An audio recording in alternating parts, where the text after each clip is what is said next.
Come back from to it. Make sure you like and subscribe. Make sure you always watch the full video. Man, what's up, everybody? Welcome back to another episode of EOS. It's 1090 Jake, man. I'm rocking with y'all and y'all rocking with me. And for this video, we're going to be speaking on some prehistoric paperwork that hit the internet that I'm not even responsible for. But I fact-checked it. And in this video, we're going to be speaking on Larry Hoover identifying two rival gang members to police that shot him. Tell him, bruh. Who free, bruh? My mother, he free.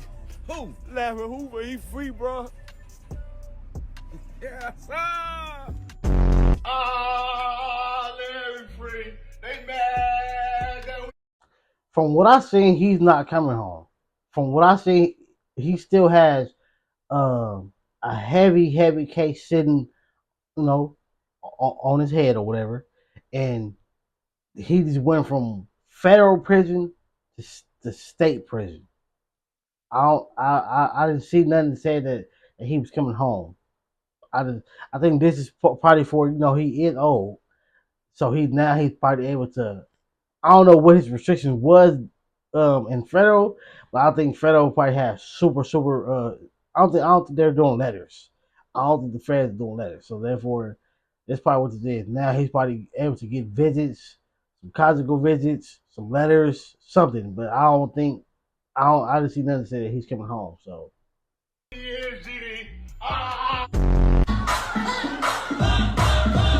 Free them gangsters. Free Larry Hoover. Now, President Trump just gave the presidential middle finger to anyone who ever called him racist after not only pardoning NBA YoungBoy who's about to go on a mega tour, but commuting the sentence of the Larry Hoover. His name is Larry Hoover. He's the reputed leader of the Black Gangster Disciple street gang, one of the largest in the nation. For 20 years, he's been locked behind prison walls because of a murder conviction. This week, he goes before the state parole board, and he could soon be a free man. Done my time. I paid my debt to society. Anytime you do a extensive amount of time, it could have two effects. It could harden you, or it can make you think. And I've thought. Now, for those that don't know, Larry Hoover is the founder and former leader of the Gangster Disciples, a major street gang based in Chicago that spread from the Midwest, dominating parts of the South, and even reaching out to the Northeast. To this day, many prominent rappers are members of the Gangster Disciples, while other rappers have been known sworn enemies to the Gangster Disciples. Larry Hoover, a kingpin, gang lord, murderer, is a man whose name has held power for over 50 years. But today, his legacy is in question as the unthinkable has happened. Remo from No Jumper would post to Instagram a photo of what appears to be prehistoric paperwork, detailing a shooting in which Larry Hoover himself was the victim. Parker High School sat in the Inglewood neighborhood on the south side of Chicago. Damn, look at that September photo. 4th, That's just old as shit. It was the first day of school, and it would be turned to a crime scene. Leader of the Supreme Gangsters, 18-year-old Larry Hoover informed the police that he was standing in the school hall just outside the principal's office when two members of the East Side Disciples appeared. They were identified as 18-year-old James Highsmith and 20-year-old Leonard Longstreet, and they did not go to Parker High. Hoover told police the two walked past me in the hall, and Highsmith smiled. Then Longstreet said, "Burn him," and Highsmith pulled a gun and started shooting. And they still saying that to this day. I still hear that shit. The 18-year-old leader of the Supreme Gangsters that came before the Gangster Disciples' creation, flat out told the police two rival gang members entered his school and shot him.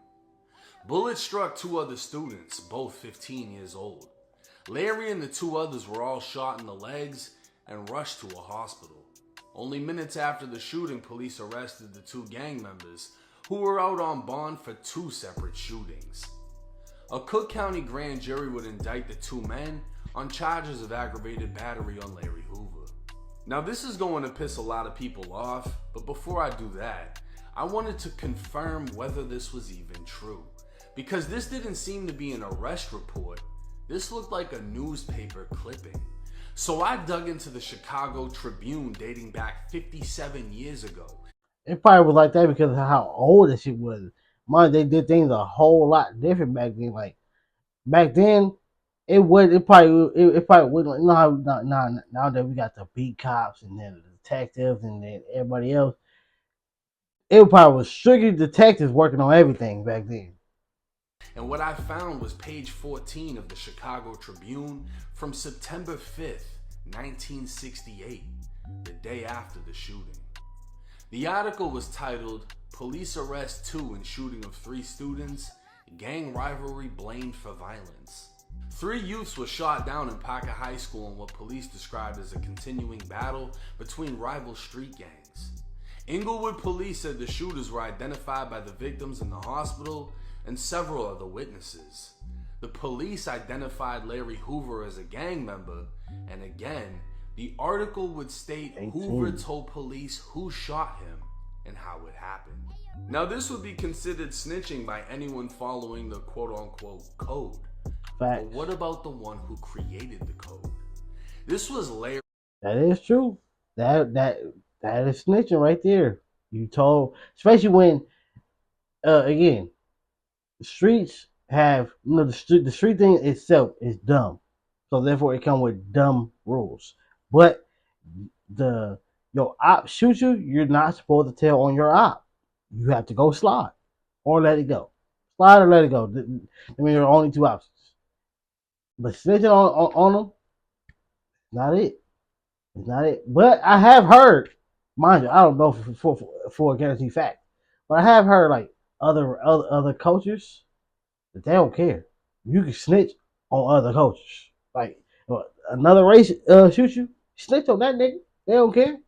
But black people, Mexicans, Caucasians, nah, they ain't going for that shit. Fucking Hoover, the founder of the Gangster Disciple. But yeah, that's snitching. A man whose name is at the top of Chicago gang lore along with Al Capone.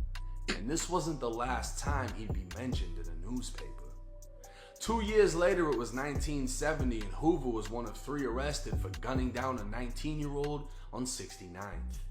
3 years after that, a 24-year-old was kidnapped and shot to death. Hoover would be picked up on a murder warrant, and a week later, a witness set to testify against Hoover was found dead on the south side with 2 holes in the back of his head. It was too late though. The 26-year-old had already given a deposition to police stating he witnessed Hoover and another man kidnap the victim the day before the victim was murdered. Damn. They dumped his body in an alley, allegedly because he was suspected of stealing drugs from the gang's supply. This murder was what took Larry Hoover off the streets of Chicago at the age of 23. Deemed a ruthless killer who'd been involved in multiple shootings and murders, Hoover was sentenced to 200 years in state prison. While inside, Hoover continued to lead the Gangster Disciples, which led to a 17-year federal investigation.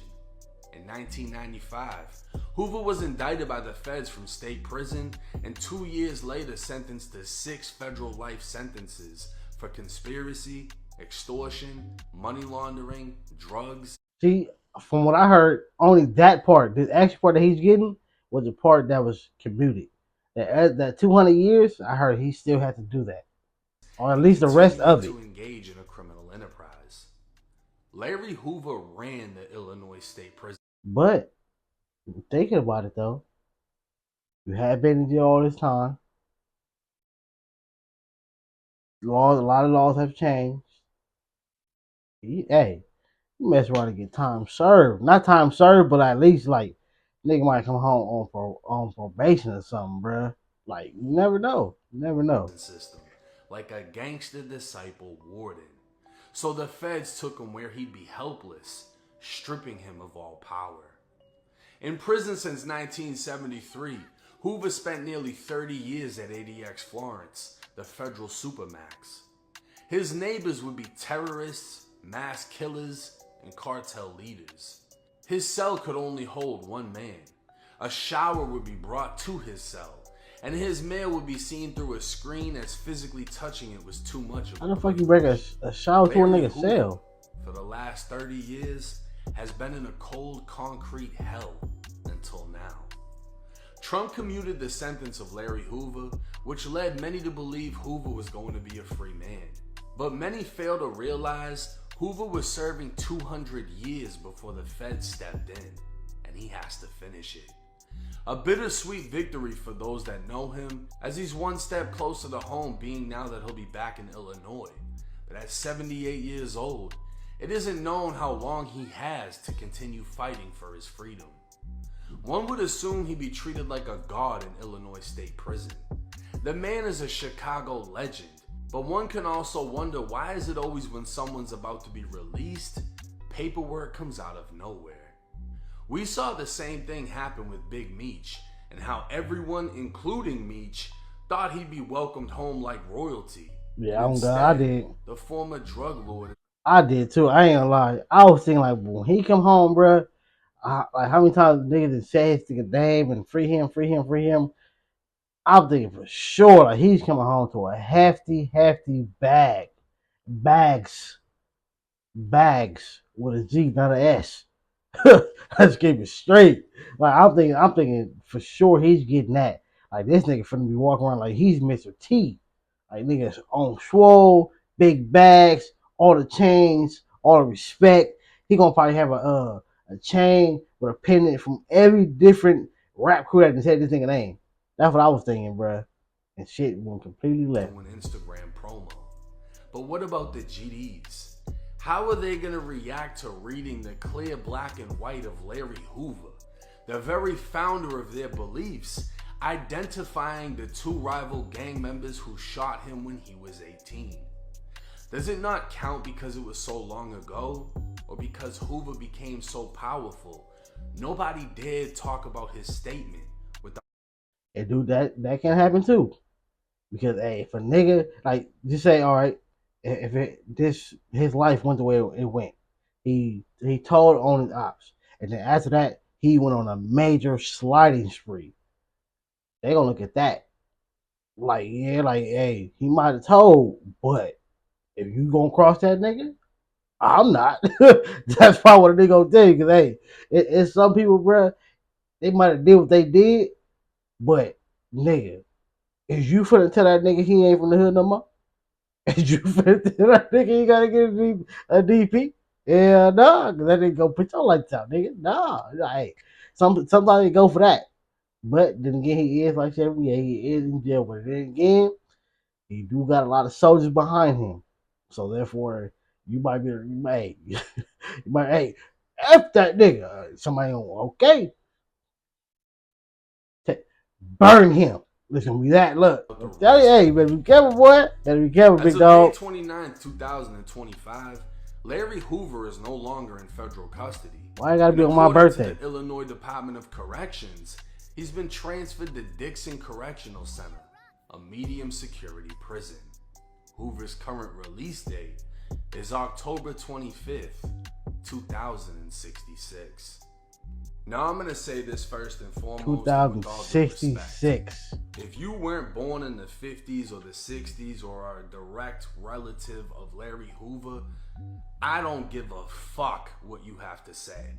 Because if you're one of these GDs that's my age, 30 or younger or even older, talking about why are you talking about it, he don't even know who the fuck you are. This man's been in prison since 1973. So you can save all that gangster shit. I don't want a bunch of pitchforks emojis on my fucking Instagram. I don't give a fuck, to be honest. But it's very interesting that this paperwork came out of nowhere, right?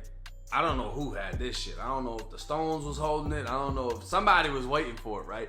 But they literally waited until his sentence got commuted, which nobody expected, and then boom, this shit hits the internet. I didn't do it. I don't know where it came from.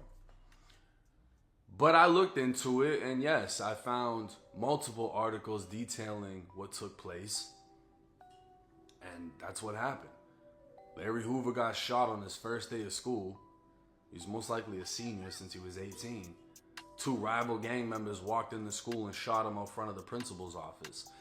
That's some gangster shit. If this doesn't make you look at Chicago like, holy fuck, it's been like that forever. This was in the 60s. Unless he wasn't official yet, but that made him turn the Savage up.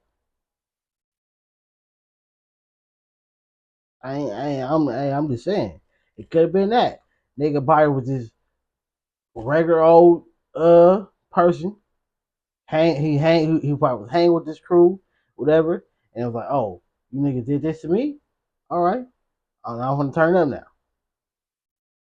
But I don't know. They're walking in schools with guns and popping off in the fucking hallway. This shit was like that in the 60s. He got hit with a 32, which is probably why he survived. But then apparently Hoover went on a killing spree and was just smacking shit. And you gotta understand, Hoover got taken off the street at 23 years old. This man was a certified smacker, leader. But unfortunately, if you go by the paperwork, that probably was why though. Like, nigga, you niggas ain't finna question me, nigga. I got 15 bodies. What you talking about? You want to be 16? People that shot him, and they were rival gang members, and the police went to their house and got them. Now, he wasn't the only one that identified them, but he did. And there's nothing that can really, there's not an excuse for that. You know what I mean? There's nothing that somebody can say that's like, because people will say all types of things as snitching. That's way less than what this is. I don't think there's a current rapper to this day that could identify the 2 people that shot him by name and say what gang they're a part of and not be shunned from hip hop. That's true. Like I said, I don't really give a fuck though. Do I think the GDs are gonna disown Larry Hoover? No.